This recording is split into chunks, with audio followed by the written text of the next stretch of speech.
Um grupo de alunos veteranos passa o ano todo prejudicando seus colegas de classe, então eu, o professor, destruí o último semestre deles. Este é meu primeiro post aqui, por motivos que logo se tornarão óbvios. Este canal fala do fundo da minha alma, também é muito longo porque quero que você se deleite com a minha destruição. O sabor particular dessa vingança vem do fato de que tudo o que acontece é resultado de um efeito dominó que deixa um rastro de devastação. Esta história é para qualquer um que já tenha se dado mal em um projeto de grupo, e eu certamente espero que você goste. Esse é o contexto da minha história, não é super necessário, mas lhe dará uma visão da minha lógica. Eu ensino há muitos anos, mas é importante entender que no meu primeiro ano de ensino, eu fui alvo de críticas por um grupo elitista de pais e filhos intitulados. Não passava uma semana sem que alguém exigisse minha demissão, tentasse me sabotar ou simplesmente me chamasse de lixo. Eu quase desisti no meio do primeiro semestre, devido ao abuso verbal e emocional que sofri. Isso ocorreu em uma escola que ficava em uma periferia, então eu era constantemente acusado de racismo por pedir para os alunos pararem de falar, era criticado por dar notas baixas para trabalhos incompletos, e até mesmo por cumprir as regras do manual do aluno. Os pais me colocavam em situações complicadas. Meu diretor me repreendeu por ser uma influência negativa na escola e fui informado de que precisava deixar as regras de lado porque ele estava cansado de ouvir dos pais. Eu tinha pais que apareciam sem avisar para assistir minhas aulas e depois me diziam que eu era um péssimo professor, uma pessoa má, etc. Tenho muitas histórias de terror só dessa escola, mas o ponto que quero destacar é que essa experiência definiu o tipo de professor que me tornaria no futuro, para a próxima escola que trabalharia. Eu precisava ser aquela pessoa intocável, porque precisava me concentrar no único trabalho que importava, ensinar os alunos. A próxima escola que trabalhei ficava em uma área bastante rica. Não era incomum descobrir que os pais dos meus alunos ganhavam milhões, o que trouxe seu próprio conjunto de problemas. No entanto, meu novo diretor foi super solidário comigo desde que eu seguisse o manual da escola à risca, porque assim, estaria alinhado com a filosofia da escola e protegido pela lei. Sério, tínhamos pais apresentando processos frívolos o tempo todo. Essa escola já havia aprendido que ceder às exigências dos pais atraía mais problemas e influenciava outros pais a fazerem o mesmo. Meu primeiro ano nesta nova escola foi bem-sucedido por muitas razões, mas principalmente porque a cultura da escola foi facilmente adaptada. Me planejando com antecedência, consegui evitar 99% dos pais negativos. As poucas vezes que um pai tentou me atacar nas conferências, eu reagi com tanta força que desenvolvi uma reputação entre os alunos e os pais como alguém com quem não se pode mexer. Tudo o que fiz estava em conformidade com as regras, e qualquer tentativa de me derrubar foi impedida pelo meu diretor, que teve que dizer: "O Sr. Fighterjet está seguindo a política da escola, então temos que respeitar sua decisão." Sem brincadeira, eu tinha alguns pais chorando porque o filho deles não conseguia mais tirar uma nota alta na minha aula. Eu não era o professor que queria destruir os alunos, só queria que eles fossem responsáveis, e às vezes isso significava deixá-los falhar. Não é preciso dizer que esse trabalho se tornou muito divertido, porque em vez de esperar ser surpreendido pelos pais, eu pude trabalhar para tornar minha aula divertida para meus alunos, enquanto ainda os ensinava. Eu criei regras inflexíveis para a sala de aula, que não admitiam muitos argumentos, e as adaptei no ano seguinte para torná-las mais difíceis de serem quebradas, pelos alunos ou pais. Eu tenho muitas histórias como essa, mas essa é uma das minhas favoritas. Mas antes, já verificou se está inscrito no canal? Sim, então vamos prosseguir. A história por trás disso. No ano em que isso aconteceu, eu dava aulas para uma turma de ensino médio, com alunos do 9º ao 12º ano, isso equivale a jovens de 14 a 18 anos para quem está no exterior. Minha disciplina não era necessária para a formação, mas contava como um requisito fundamental. Uma das regras que estabeleci no início do ano foi: "Nunca quero ouvir, quando vamos precisar disso na vida, porque vocês não precisavam se inscrever para esta disciplina." Como eu estruturo minha aula de modo que os alunos sejam responsáveis por suas próprias ações? Minha aula foi construída para ter algo a oferecer a todos. Se você tentasse o seu melhor, teria uma nota C garantida. Se trabalhasse muito, poderia ter um B ou um A. Eu me esforçava muito para ajudar um aluno com qualquer pedido razoável. O melhor exemplo disso foi um aluno que estava trabalhando duro em uma tarefa e disse: "Acho que entendi agora, mas não consigo entregar a tempo", ao qual eu respondi: "Então entregue amanhã para ganhar a nota total". É assim que o trabalho árduo é compensado. Além de alguns prazos rigorosos em minha aula, eu faria o que fosse necessário para ver meus alunos aprenderem a matéria. Bobeira na minha aula? Não, eu já encontrei maneiras de contornar as desculpas patéticas que os alunos davam para seus pais por seu desempenho ruim. Parece cruel, mas eu era o professor que ficava 90 minutos depois da aula para ajudá-los a se atualizar, para ajudar a consertar seu projeto para outra aula ou até mesmo para ouvi-lo chorar sobre o divórcio de seus pais. Se eu pegasse alguém brincando na aula em vez de fazer o seu trabalho, eu o avisaria algumas vezes, enviaria um e-mail para seus pais e esperaria para ver se eles deram a mínima. Minha regra era que pelo menos 70% do tempo da aula fosse destinado a deveres de casa, testes, etc. Se não o fizessem, eu deixaria você continuar cavando até que estivesse com água até o pescoço e implorando por ajuda. E então eu jogaria uma corda para você. Você ainda pode escalá-lo se tentar o suficiente, mas muitas crianças chorariam até que o buraco cedesse e os enterrasse. Eu também utilizei o sistema de notas e tarefas online da minha escola para quase todas as minhas atribuições, o que significa que eu poderia documentar quando um aluno olhou para a tarefa, quanto tempo levou, etc. Tudo isso me permitiu ver o que meus alunos estavam fazendo, quando fizeram e também se estavam plagiando. Essa foi uma das ferramentas que me ajudou a tomar decisões importantes sobre flexibilidade e também me permitiu dizer coisas nas conferências, como: "É claro que a prova foi difícil, seu filho não fez as 9 tarefas de casa até a véspera da prova". Ser capaz de provar que um aluno não estava estudando, tornou impossível me culparem injustamente. Bônus, isso também significava que os piores alunos evitavam minha aula. No entanto, algo mágico aconteceu neste ano. Todos os outros anos, eu recebia uma onda de alunos que só queriam bagunçar e culpar todo mundo por seu baixo desempenho. No final do ano, os alunos falavam mal de mim, o tamanho da minha turma diminuía no ano seguinte, depois eu recebia muitos elogios dos alunos que ficavam na minha turma, então todos se inscreviam, e assim por diante. Mas este ano, não apenas recebi uma grande onda de alunos cabeças duras, mas eles vieram com pais que adoravam criar problemas. Eu já tinha ouvido falar desses pais. Outros professores mal podiam esperar para ouvir histórias sobre nossas interações, porque esses pais eram muito intitulados, cheios de direitos. Eles falavam o nome de advogados quando não conseguiam o que queriam, tentavam pressionar os professores a dar créditos extras para seus filhos, e geralmente negavam qualquer erro por parte do filho deles.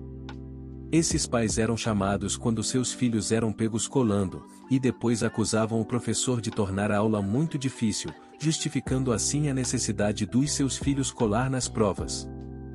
Então, sobre esses alunos problemáticos. Era um grupo de aproximadamente 7 rapazes do último ano que mudaram seus horários para estarem juntos na mesma aula. Os outros professores não podiam acreditar que eu tinha todos eles ao mesmo tempo, mas eu simplesmente não liguei para isso.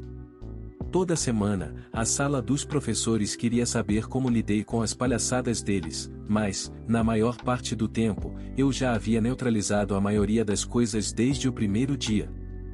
Na verdade, eu me dava muito bem com eles, apesar de suas constantes brincadeiras, porque eles haviam dominado a habilidade de parecerem ocupados e não distraíam meus outros alunos.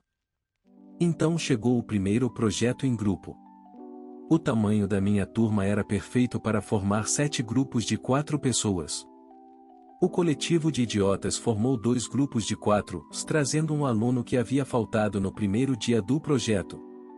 Esses dois grupos fracassaram miseravelmente neste projeto por várias razões, mas as maiores foram que eles enrolavam durante o tempo da aula e adiaram uma tarefa de 2 semanas até o fim de semana anterior e depois jogaram todo o trabalho em cima dos outros, o que resultou em todos fazendo o mínimo de esforço.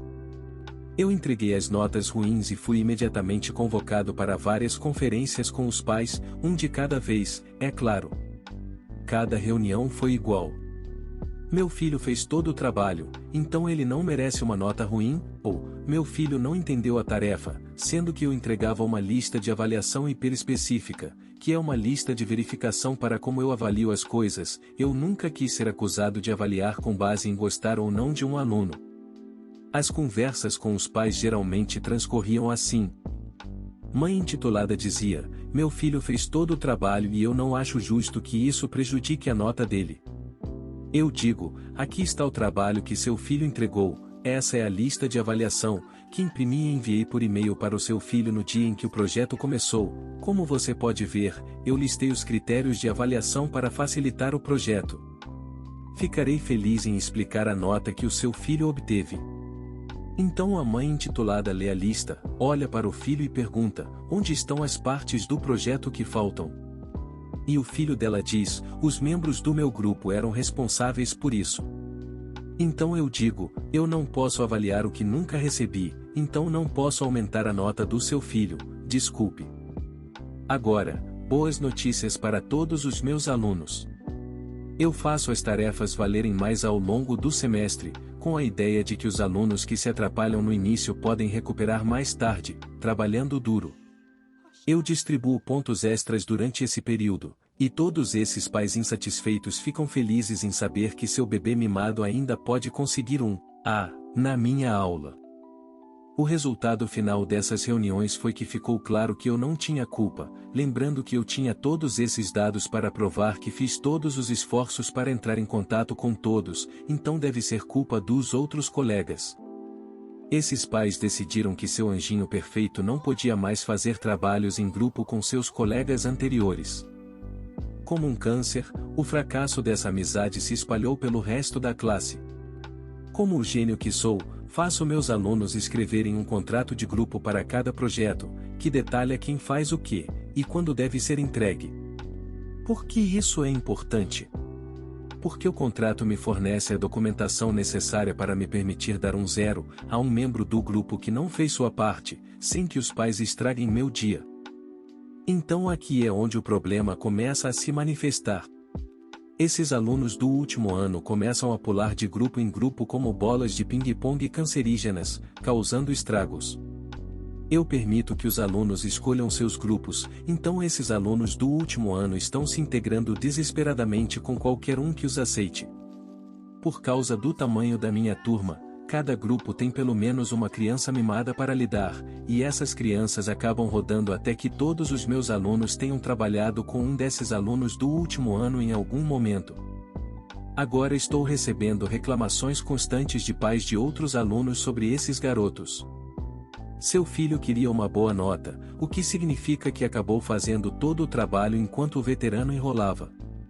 Isso geralmente acontece depois que falo: eu adoraria expulsar aquele parasita da sua nota, mas você tem que usar o contrato. Os alunos não querem dizer nada porque temem retaliação dos veteranos, mas eu não posso fazer nada porque serei acusado de assédio.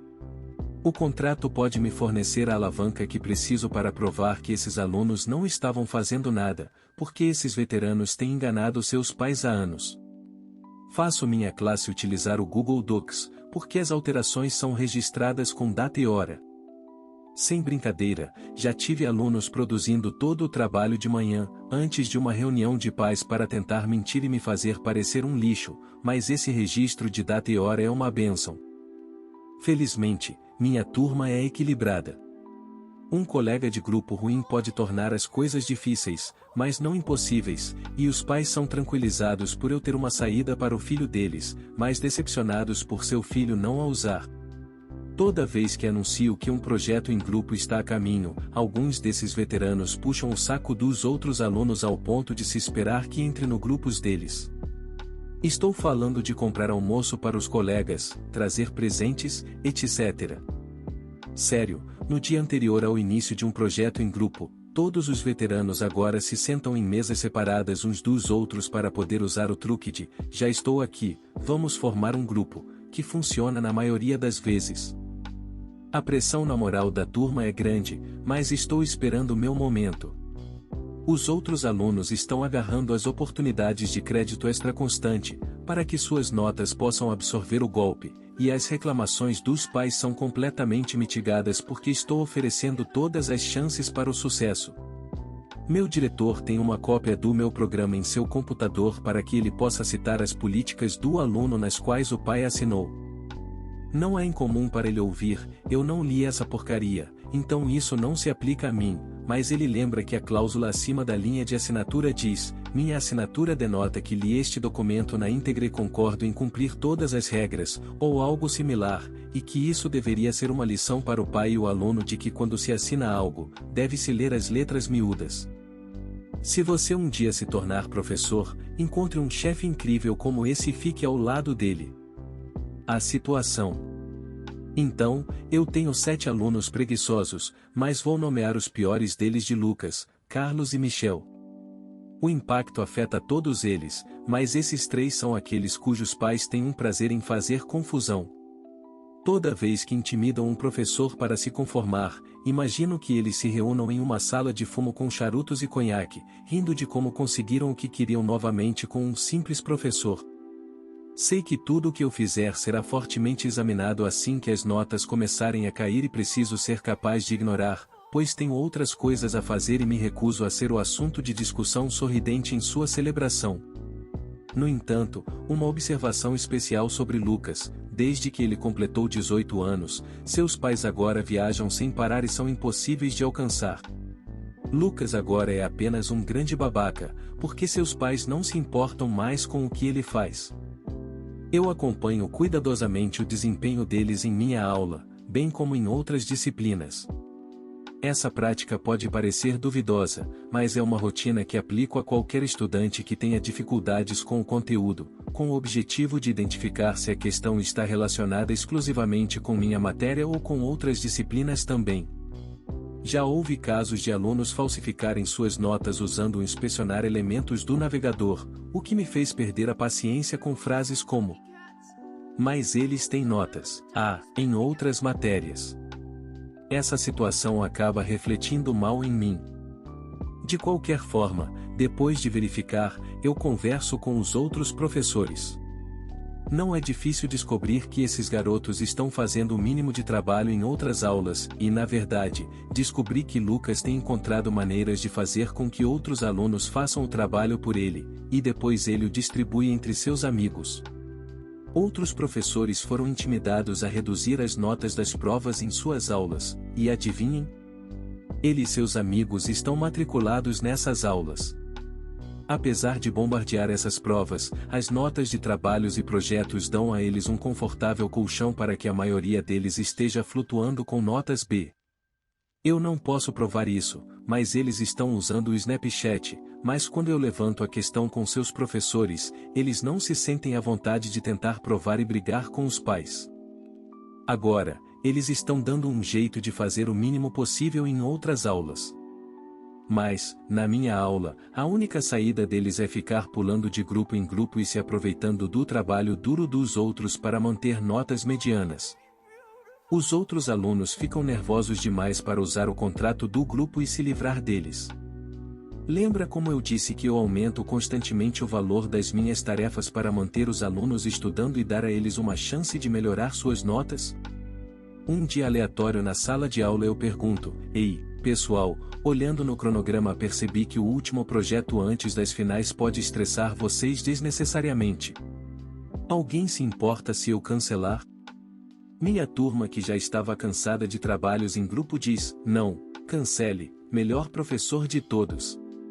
Eu digo para eles: "Ok, só para vocês saberem, vou adiar nosso próximo projeto por algumas semanas e estender o prazo por uma semana. Além disso, como eu cancelei esse último projeto, isso significa que o próximo projeto agora valerá cerca de 20% da nota final de vocês, então façam o seu melhor. Errar nisso pode prejudicar a sua nota." Então, eu aumentei o próximo projeto. Eu enviei um e-mail para pais e alunos, informando sobre a mudança no programa e do projeto. Não recebi nenhuma resposta além da felicidade de que eu estava removendo o estresse do final do semestre. Na verdade, fiz isso principalmente porque outro professor, que era um grande idiota, impôs um projeto gigantesco na mesma semana, e eu sabia que isso iria esgotar meus alunos antes das finais, então achei que uma pausa era necessária. Era um ganha-ganha para mim, na verdade. Agora, por que eu mudei de projeto? Na sexta-feira antes do projeto começar, anunciei no início da aula: ok, estou introduzindo o projeto agora para que vocês possam formar grupos hoje e possamos começar na segunda-feira de manhã sem atrasos, já que este projeto é tão importante. Esse anúncio provocou sorrisos maliciosos em todo o grupo. Por quê? Era o dia que os veteranos matavam aula. Nossa escola não apoiava um dia de matar aula, então os alunos tentaram manter em segredo, mas eu descobri com um mês de antecedência. Todos os 7 desses alunos estavam ausentes da aula, o que significava que eu havia acabado de dar liberdade para a sala inteira se livrar desses pesos mortos. Imediatamente, os grupos foram formados, e ainda melhor, eu tive alguns alunos transferidos da minha classe no final semestre, o que significava que, numericamente falando, esses idiotas teriam que trabalhar juntos neste último projeto em grupo, em 2 grupos. Eu enfatizei que todos precisavam chegar à aula o mais rápido possível para que pudessem começar assim que terminasse a lista de chamada. Minha intenção original era acender uma grande fogueira sob esses 7 fracassados, para fazê-los colocar o esforço que negligenciaram durante todo o ano. A maioria deles tinha notas na faixa de C, exceto um com notas na faixa de B. Como bônus para todos os meus alunos, coloquei uma porção de crédito extra neste projeto para que pudessem recuperar as perdas do início do semestre, mas também permitir que os veteranos se saíssem muito bem caso se esforçassem. Isso não era para ser uma história de vingança, mas uma tentativa de dar a eles uma última lição de responsabilidade. Antes do final do dia, envio uma notificação aos pais e alunos, de que o projeto foi iniciado e que os alunos ausentes precisam entrar em contato com seus colegas de classe para estabelecer grupos antes da manhã de segunda-feira. Isso foi importante, como você verá. Tenho certeza de que você pode adivinhar o que aconteceu em seguida. As consequências imediatas. Na segunda-feira seguinte, os alunos do último ano chegam correndo segundos antes do sinal tocar, para descobrir que só há 2 mesas para sentar. Não importa, eles se sentam. Após a chamada eu digo aos alunos: certo, todo mundo tem uma cópia da lista de como terá que fazer o projeto, então comecem a trabalhar. O restante da turma, puxa imediatamente suas listas. Os alunos do último ano, olham freneticamente em volta. E perceberam que foram enganados e a discussão começa. A primeira coisa que acontece é que Lucas, Carlos e Michel decidem que agora pertencem a qualquer outro grupo, e então arrastam suas cadeiras para se sentar em mesas diferentes. Percebo isso na hora e digo a eles que os grupos já estão no tamanho máximo de 4 pessoas por grupo. Os outros 4 alunos do último ano já estão brigando entre si porque sabem que nenhum deles realmente vai fazer o trabalho. Lucas, que se achava o espertinho, tenta persuadir eu e seu grupo a ter privilégios especiais e permitir um grupo de 5 pessoas. Notei que alguns dos outros alunos estão hesitando e sei que Lucas está pressionando eles para argumentar a favor dele. Projetei esse projeto especificamente para 4 pessoas e tinha um trabalho para cada uma, mas fiz uma oferta separada. Vou deixar vocês se juntarem, mas já que serão 5 pessoas, espero o dobro do trabalho. Literalmente, eu disse a eles que teriam que fazer o projeto 2 vezes. Lucas tenta argumentar, mas eu aponto os papéis que estabeleci e informo a ele que se 4 pessoas puderam fazer isso uma vez, ter 5 deveria tornar mais fácil e fazer 2 vezes. Parece uma jogada idiota da minha parte, mas agora intimidei os outros alunos a dizer não, e até fizemos uma votação. Não é surpresa que Lucas seja o único que achou isso uma boa ideia, e quando os outros alunos descobrem a minha oferta, eles fisicamente afastam os outros veteranos que tentam fazer esse acordo também.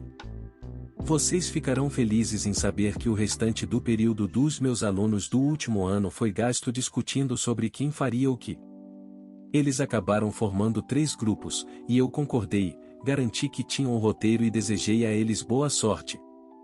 Sendo o professor inteligente que sou, envio um e-mail aos pais do Carlos e à mãe do Michel informando que eles escolheram trabalhar juntos. A mãe do Michel aparece para discutir comigo o tempo todo, mas rapidamente aprendeu que não aceito desaforo. Em uma reunião anterior, ela até brigou com o Michel e disse a ele: "Estou cansada de lutar todas essas batalhas com seus professores e estou começando a pensar que você é o problema, mas suspeito que isso seja só para mostrar que está fazendo algo." Os pais de Carlos me respondem por e-mail dizendo que garantirão que Carlos escreva um contrato de grupo. Veja bem, Carlos se vende como o melhor aluno de todos os tempos, e claramente fará o trabalho e dispensará seus colegas. A mãe de Michel imediatamente solicita uma reunião comigo. Conforme a política da escola, não tenho que responder a um e-mail por 48 horas. Espero até 47 horas e envio um e-mail evasivo, como: "Adoraria conversar, quando você está disponível", e espero por uma resposta. Então espero mais 48 horas para dizer a ela de um horário na semana seguinte que funciona para mim.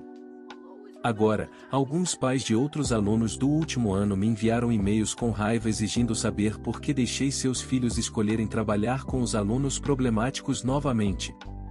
Eu tive que dizer para eles que eu não esperava que todos faltassem. Imediatamente, alguns dos meus alunos faltosos são repreendidos em casa, e seus pais me pedem para eu tentar ajudá-los a passar, e eu concordo. Afinal, alguns deles precisam dessa disciplina para se formarem. A mãe de Michel, por outro lado, aparece pronta para travar uma guerra. Ela começa exigindo que eu coloque Michel em um grupo diferente. Eu recuso, porque o projeto já está em andamento há uma semana e não seria justo. Ela exige que eu o adicione a outro grupo. Sendo que já estão todos cheios e os alunos já fizeram a maior parte do trabalho. Ela exige que eu o deixe fazer o trabalho sozinho com um prazo maior. Eu prontamente ofereço um prazo maior e entrego uma cópia do roteiro para ele, e ele fica branco. Neste ponto, ele sabe que nunca pretende fazer qualquer trabalho. Na verdade, eu sei que seu grupo nem sequer começou. Eu tenho uma cópia do contrato do grupo deles, que foi rabiscado às pressas com nenhuma data de entrega. Ele começa a discutir com a mãe que prefere trabalhar com seus amigos e está chateado por ter ficado preso nesta situação. Considerando isso, ela me acusa de ter esperado deliberadamente até aquele dia para sacanear os alunos do último ano. Afinal, era um evento autorizado pela escola e eu estou sendo um idiota sobre isso, e ela vai contar sua história ao conselho escolar, certo? Errado. A alegria que tenho com todo o meu trabalho de preparação foi acabar com essa besteira. Todos os 7 alunos do último ano ficaram na casa dele no dia de folga e disseram a ela que o diretor deu a eles o dia de folga. Melhor ainda, eles ligaram e fingiram ser seus próprios pais para que a ausência fosse justificada. Ele é imediatamente pego e sua mãe fica furiosa. Veja bem, ela pode continuar me pressionando sobre esse assunto, mas agora tenho evidências de que ele fingiu ser o próprio pai e isso é uma infração que dá suspensão. Eu ganho a confiança dela dizendo que não sabia que o dia de folga do último ano seria naquela sexta-feira, mas dei um dever de casa que era devido porque achava que os alunos do último ano mereciam suas próprias tradições, e blá blá blá, e ela acredita. Além disso, posso provar que enviei um e-mail para ele, e para ela, e avisei antes da segunda-feira, que eles precisavam escolher grupos antes que algo assim acontecesse. Obviamente, assim que descobri sobre o dia de folga, tentei avisar o precioso tesouro dela, mas não sei por que ele não abriu. Ela o fez abrir seu e-mail. Meu e-mail está lá, não foi aberto, e eu ganhei essa batalha. Ela me agradece e o leva para casa. A moral da classe está super alta, a menos que você seja um dos alunos do último ano. Uma semana antes do projeto ser entregue, nenhum dos grupos realmente começou e a média da classe está prestes a atingir um iceberg. O projeto chega ao fim. Não é surpresa que meus ambiciosos alunos do último ano entregaram facilmente alguns dos piores trabalhos já vistos. Um grupo se envolveu em uma discussão por mensagens de texto no fim de semana anterior ao prazo, e fez com que um dos alunos fizesse todo o trabalho. Michel e Carlos estão neste grupo. O outro grupo, com Lucas, também entregou um lixo. Eu me certifico de avaliar esses dois projetos primeiro porque sei que as consequências eram grandes. Todos os alunos do último ano perderam notas. Alguns perderam o dobro. Isso há 4 semanas antes da formatura. Lucas parece levar seu F na boa, eles conseguiram algo como 10% nele, então sei que ele está planejando algo. Os pais do Carlos exigiram uma reunião, assim como a mãe do Michel. Os pais do Carlos estão muito chateados por ele ter recebido uma nota ruim e exigiram saber o porquê. O que eles não sabiam era que eu já havia me encontrado com o aluno que fez todo o projeto mal feito, e seus pais.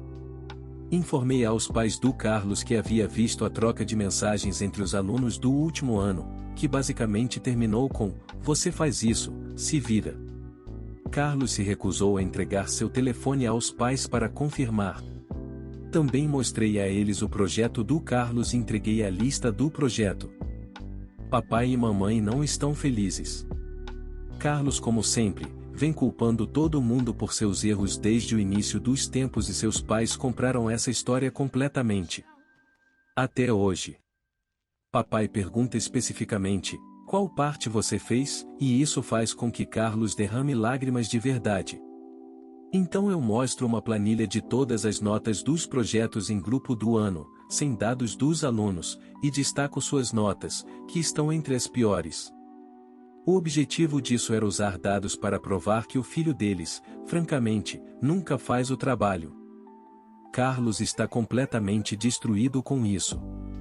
Seus pais o expulsam da conferência porque estão cansados de suas desculpas e me perguntam o que podem fazer. Eu digo a eles que ficaria feliz em oferecer aulas particulares e que ele ainda pode passar na disciplina se fizer a lição de casa e tirar um B na próxima prova. Eles concordam com isso, todos apertamos as mãos e eles vão embora. A história de Carlos praticamente termina aqui. Ele nunca aparece para as aulas particulares, e eu envio um e-mail para seus pais. Depois de 3 e-mails, seu pai finalmente responde com: "A mãe dele e eu decidimos que ele precisa aprender a ser um adulto e estamos deixando ele por conta própria. Obrigado por seus esforços." Carlos passará o resto do semestre fazendo pouco ou nenhum trabalho. Como está de castigo em casa, agora está apenas assistindo vídeos no YouTube em seu celular durante a escola. O efeito cascata é glorioso. Porque agora Carlos está fazendo isso em todas as suas aulas. Eu falo com seus professores e todos eles enviam um e-mail dizendo que ele parou de fazer o trabalho em sala de aula e recebem a mesma resposta que eu recebi, em vez das respostas veementes que estão acostumados. Quando Carlos é reprovado nas aulas, ele ainda se forma, mas seus pais o informam que não estão mais pagando por sua faculdade e que é hora dele conseguir um emprego. A mãe de Michel perde o controle e exige respostas. Infelizmente, Michel está no mesmo grupo que Carlos e ela recebe as mesmas respostas de mim. Estranhamente, uma vez que ela esgota todos os esforços e tentativas de culpar a mim por isso, ela admite que sabia que Michel fazia parte do bullying dos veteranos e que ele deveria se envergonhar. Ela deliberadamente tentou me manipular, mas se expôs uma vez que soube que eu já sabia de tudo. Isso é muito irritante, mas concordo em ajudar dando aula individualmente, o que a deixa feliz. Consequências a longo prazo. A mãe do Michel está me enviando e-mails a cada 1 ou 2 dias. Meu filho está fazendo o trabalho dele, ele recebeu ajuda com a lição de casa, etc. Sem parar, mas ela sabe que não vale a pena brigar comigo. Lucas está estranhamente animado e não está mais fazendo o seu trabalho. Michel aparece apenas ocasionalmente, mas estranhamente, Lucas aparece só para dar oi, sempre que Michel está recebendo ajuda. Eu não consigo entender por que ele faz isso, mas suspeito que ele esteja tramando algo e já tem um plano B. Veja, a mãe do Michel é louca, e eu me certifico de que haja sempre outra pessoa na sala comigo quando eu dou aula para ele. De qualquer forma, a mãe do Michel está sempre verificando. Eu começo a esperar 48 horas entre os e-mails, e ela começa a aparecer pessoalmente sem avisar para verificar se estou dando aulas para o filho dela. Ela tem agido de forma estranha ultimamente e estou começando a suspeitar de algo. É o maldito Lucas. Lucas é amigo de Michel, então ele esteve na casa dela contando histórias inventadas para convencer ela de que eu estava abusando emocionalmente de Michel quando outros alunos não estavam por perto. Coisas como eu chamando ele de retardado depois da escola, etc. Lucas dizia a ela que, você pode até pedir à escola que verifique as câmeras para ver se estou lá. Isso criou todo um problema em que ela agora está exigindo respostas da administração. Mas o Sr. Fighterjet é esperto. A administração me pergunta sobre detalhes referentes às minhas interações com Michel e eu acabo sentando com o meu diretor, Michel e a mãe dele. Ela detalha que Michel está tendo dificuldades, pode não se formar e que ela acredita que eu tenha escolhido o filho dela para ser abusivo e quer que a nota dele seja elevada. Você vê, Michel é burro e preguiçoso, e a mãe dele é igualmente ruim. Quando Lucas foi a ela com sua história, ela nunca se preocupou em conversar sobre isso com o próprio filho. Ele simplesmente concordou e seguiu em frente, então eu pedi diretamente a Michel para descrever o que foi dito durante nossas sessões e depois ofereci para sair da sala para que ele pudesse falar com o diretor sem minha presença. Ela me diz para ficar porque ela quer que eu ouça do filho dela o que eu fiz com ele. O que nenhum deles sabia era que eu era um professor mentor. Isso significava que eu tinha uma professora do primeiro ano como minha pupila, não uma professora estagiária, mas uma nova contratada que trabalha com um professor veterano para aprender como funciona nossa escola, e eu a fiz trabalhar nas notas e coisas assim na minha sala depois da aula. Nos dias em que concordei em encontrar Michel, ela precisa de muitas horas de experiência. Ela era jovem, então Michel pensou que ela era outra aluna e nunca questionou isso, e nem conseguia se lembrar que ela estava lá. Meu diretor já tinha declarações dela detalhando minhas interações com Michel, e Michel não conseguiu dar nenhum detalhe real e de repente esqueceu o que havia sido dito a ele. Isso deixa a mãe dele em uma situação complicada com a administração, e ela culpa Lucas por tudo e fica visivelmente chateada por ter caído em uma artimanha tão estúpida. Isso resulta em um e-mail alertando os professores para não ficarem a sós em uma sala com qualquer um dos alunos. De repente, a ajuda depois da aula desaparece para ambos, mas ei, eu sempre tenho alguém na minha sala, então tanto faz. Depois dessa reunião, Lucas fica de repente super preocupado com sua nota. Eu racionalizo que ele estava esperando me queimar no meu trabalho e depois usar as consequências para conseguir uma nota de aprovação gratuita. Obviamente, isso não funcionou, então você se deu mal, Lucas. Eu tenho alunos que realmente querem ter sucesso. Meus dias livres agora são nos dias em que eu sei que ele trabalha, e ele nunca aparece para as aulas particulares de qualquer maneira. Agora que outros professores estão hesitantes em dar aulas particulares para ele, agora ele não consegue fazer acordos para aumentar as notas. Sério, os professores acreditavam no discurso de mudança de atitude dele a cada semestre. A mãe de Michel fez uma tentativa desesperada de tentar me convencer de que os pais dos alunos do último ano marcaram uma reunião com meu chefe, para me demitir por dar notas baixas aos seus filhos, e que ela estaria disposta a falar bem de mim se eu me encontrasse com ela primeiro. Estou sentado ao lado do diretor quando recebo este e-mail, por meio de um aplicativo no meu celular, e ele não faz ideia do que ela está falando. Eu digo a ela que ficaria feliz em encontrar todo mundo, mas que provavelmente estaria almoçando durante a reunião e esperava que as pessoas não se importassem com o cheiro de peixe. Recebo não, é sério, eles estão ameaçando processar você, mas finjo estupidez e informo a ela que não posso ser processado por comer peixe durante uma reunião. Ela agora percebe que não dou a mínima para nada e não posso ser ameaçado. Novamente, não há nada que ela possa fazer porque estou apenas seguindo a política da escola. As últimas semanas foram frenéticas para esses alunos do último ano. Um por um, eles caem, porque fizeram pouco ou nenhum trabalho nos últimos anos e não têm ideia de como se aplicar. Outros professores são encorajados pela minha atitude e finalmente os responsabilizam. Alguns deles mal conseguem notas D em minha aula, o restante falha. Recebo algumas perguntas: o que posso fazer para aumentar minha nota? Mas agora documentei que nenhum deles tentou fazer os trabalhos extras para aumentar a nota e aquela foi a chance deles. É difícil para um pai te criticar quando você pode provar que tentou dar crédito extra ao filho deles, e pode provar que eles nunca abriram os trabalhos online. Esses caras agora estão sendo reprovados em algumas de suas outras disciplinas. Um casal teve um colapso na minha aula e saiu chorando. Suas amizades estão se desintegrando porque agora todos se odeiam pelo que aconteceu, o que eles vão superar durante o verão. Meu último teste veio e eu o transformei em um teste online de múltipla escolha. Foi fácil o suficiente para ter as perguntas e respostas embaralhadas de maneira aleatória, o que significa que eles não podiam colar uns dos outros. Eu sabia há muito tempo que eles se sentariam juntos para tentar colar no exame, e Lucas havia gastado uma tonelada de dinheiro em um tutor para tentar ajudar seus amigos.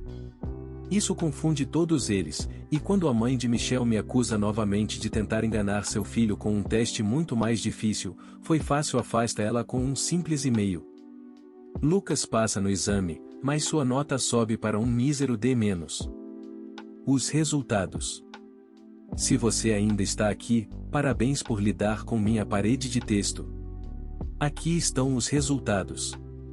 Desses 7 alunos, um não se formou e teve que se transferir de escola. Seus pais ficaram envergonhados por terem pago para levar toda a família para uma formatura da qual ele não pôde participar. 2 dos alunos perderam todas as bolsas e não puderam mais frequentar as faculdades que desejavam. O plano alternativo deles era frequentar a mesma faculdade juntos e tornarem-se colegas de quarto, o que fizeram com 3 dos outros alunos do último ano, incluindo Michel. Eu tenho algumas histórias posteriores, porque ainda trabalho nesta escola e ocasionalmente as escuto dos alunos que se formaram. A faculdade de Lucas não ficou feliz com sua média final. Não tenho certeza qual era o plano dele a longo prazo, mas não deu certo. A faculdade o expulsou antes mesmo dele começar e eu descobri que sua enorme teia de mentiras se estendia até seus pais. Ele viajou pela Europa durante o verão e tentou surpreender seus pais voltando para casa em vez de ir para a faculdade. Aparentemente, eles o expulsaram imediatamente porque estavam vendendo sua casa para comprar um apartamento em outro lugar. Eles viajam a trabalho o tempo todo, então queriam se mudar. Por último, ouvi que ele inventou uma história de que se juntou ao exército, mas foi dispensado devido a uma doença inventada. Eu digo inventada porque ouvi essa história de 3 pessoas diferentes, e cada uma recebeu uma doença diferente. Os pais de Carlos acabaram cedendo e decidiram pagar para que ele pudesse ir para a faculdade. E ele foi expulso na metade do ano, foi preso mais de uma vez por consumo de bebida alcoólica por ser menor de idade, e depois foi expulso de casa depois de viver lá por 1 ano, e se recusou a arrumar um emprego. A última vez que eu vi, ele estava trabalhando em uma loja de vape. Michel foi para a faculdade e usou sua inteligência para tentar pagar outros alunos para fazerem seu trabalho por ele. Sua mãe é rica. Quando isso falhou, ele falsificou suas notas para fazer com que sua mãe continuasse pagando as contas. Eventualmente, a faculdade o expulsou e ele voltou para casa. A história que sua mãe contou a uma amiga dela, que encontrei em uma função da escola, foi que ele decidiu que preferia ser um empreendedor do que ir para a faculdade e comprou um drone para filmar casamentos. Por último, ouvi que ele atua como traficante para seu fornecedor de drogas, e que passou a vender ácido como atividade secundária. Sua mãe acredita que ele está trabalhando em casamentos. Um dos alunos veteranos foi para a faculdade com seus amigos e imediatamente percebeu que precisava mudar. Ele parou de andar com seus amigos. Por último, ouvi que se formou com honras em uma área lucrativa. Ele me mandou um e-mail uma vez para me agradecer por desafiar ele no ensino médio, porque isso o preparou para a faculdade, então foi legal. Edit. Respondendo a perguntas. 1. Professor é você? Obviamente, nunca vou responder essa pergunta, mas aparentemente existem mais alguns professores como eu. 2. Eu gostaria de ter um professor como você. Sim, eu também. Meu conselho para os novos professores é ser o professor de que você precisava quando era jovem e sempre ter lanches de emergência para crianças que não têm comida. 3. Você é horrível e deveria parar de ensinar. Vocês fazem parte do problema. Tudo o que eu fiz foi proteger os interesses dos outros 20 alunos daquela turma que queriam trabalhar duro e aprender, e esses alunos do último ano tiveram todas as oportunidades de melhorar sua vida. Passei 9 meses aconselhando alunos cujas notas despencaram por causa desses palhaços, e 9 meses sendo suplicado pelos pais para não deixar seus filhos trabalharem com esses meninos. Vi uma chance e a agarrei. 4. Você deveria contar mais histórias. Na verdade, não tenho muitas histórias de ensino que se encaixariam aqui. Na minha escola, eu sou considerado o professor legal e tranquilo com quem você simplesmente não mexe, embora eu seja vítima de pegadinhas o tempo todo. Edit 2, obrigado pelos comentários gentis, mas ainda há uma minoria muito irritada que tem certeza de que sou um grande pedaço de merda com base em como tratei um grupo de alunos mais velhos. Para reiterar, é impossível julgar toda a minha carreira pelos meus esforços para responsabilizar um pequeno grupo de alunos por tornar todos infelizes. Edit 3. Respondendo a perguntas. 1. Por que tantos projetos? Minha escola adotou um currículo de aprendizagem baseado em problemas.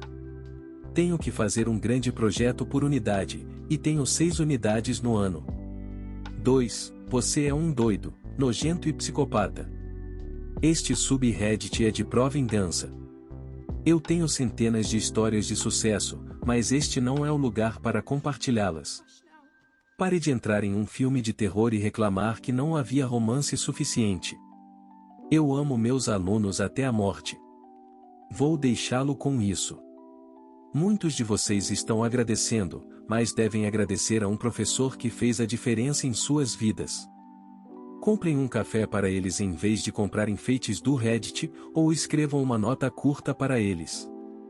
E se você ainda está tão interessado em me odiar, encontre aquele professor especial em sua vida e agradeça a ele por não ser um fighter jet.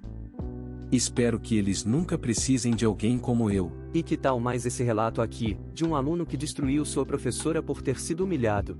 Muito bem pessoal, não esqueça de conferir se está inscrito, e deixar aquele like para fortalecer o canal, e obrigado a todos por assistir, e até o próximo vídeo.